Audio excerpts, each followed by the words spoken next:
मैं माँ सरस्वती के चरणों में सादर प्रणाम करता हूँ और ऋचाश्री सेवा संकल्प वेलफेयर सोसाइटी को भी धन्यवाद देना चाहूँगा जिन्होंने आज मुझे यहाँ पर आमंत्रित किया और ये मौका दिया कि मंच में मेरा विचार व्यक्त कर सकूँ। मेरा नाम राजेश कड़ोले है और मैं एक मोटिवेशनल स्पीकर हूँ पिछले 5 सालों से, जहाँ मैं स्कूल, कॉलेज, कंपनीज और मध्य प्रदेश पुलिस विभाग में भी ट्रेनर हूँ, जहाँ पर मैं सभी पदाधिकारी अधिकारियों को भी मैं ट्रेनिंग्स देता हूँ। बहरहाल विषय ये है कि राष्ट्रवाद में युवाओं की अहम भूमिका। वैसे पहले हम समझेंगे कि राष्ट्रवाद क्या है।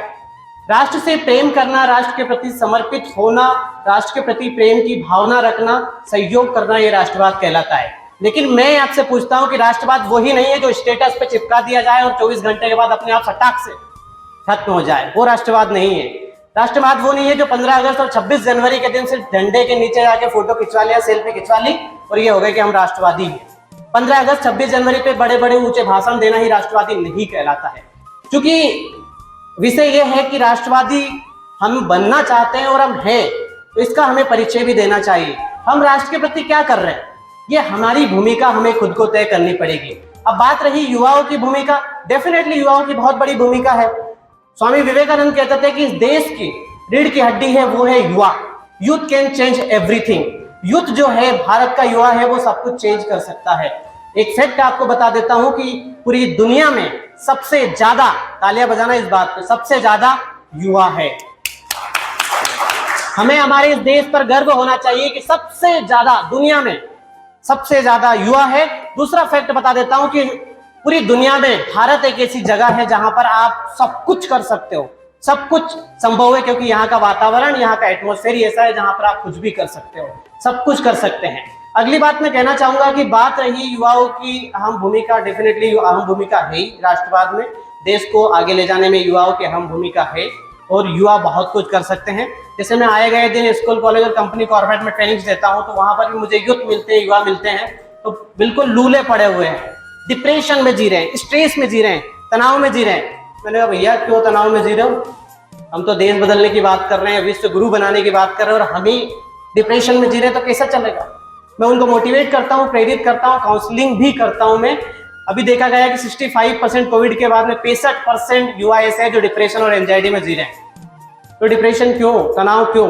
बहरहाल मुद्दा ये नहीं है कि डिप्रेशन क्यों है, तनाव क्यों है, बट मुझे ऐसा लगता है कि युवाओं को अपने प्रगति पथ पर आगे बढ़ना चाहिए, एक लक्ष्य डिसाइड करना चाहिए ताकि हमारा देश आगे बढ़ सके।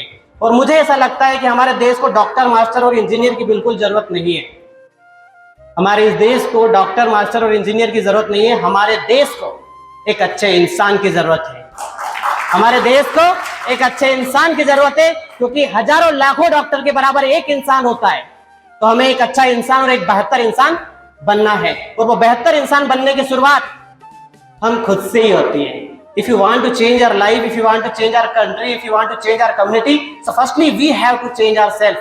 एक खता ताउम्र करते रहे, धूल थी चेहरे पर और आईना साफ करते रहे। धूल तो चेहरे पे थी और आईना साफ करते रहे। तो हमें देश को बदलने की जरूरत नहीं है, समाज को बदलने की जरूरत नहीं है भैया, हमें अपने आप को बदलने की जरूरत है। जिस दिन हमने अपने आप को बदल लिया, देश अपने आप बदल जाएगा, समाज अपने आप बदल जाएगा। मुझे बहुत सारे लोग प्रश्न भेजते हैं कि सर समाज में बदलाव नहीं आ रहा, हम क्या करें। उसका सीधा सा उदाहरण है, सीधा सा आंसर ये है कि पहले खुद बदल जाओ, समाज अपने आप बदल जाएगा।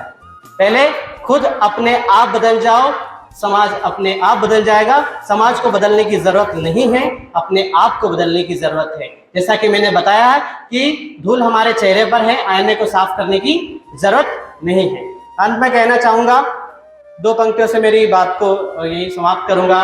हर ऊंचाई के बाद एक ऊंचाई है, हर ऊंचाई के बाद एक ऊंचाई है, धरती कहां आसमान को छू पाई है। जो समझता है खुद को सबसे ऊंचा, जो समझता है खुद को सबसे ऊंचा, असल में ऊंची तो सिर्फ उसकी परछाई है, ऊंची तो सिर्फ उसकी परछाई है। Thank you so much, that's my time, thank you.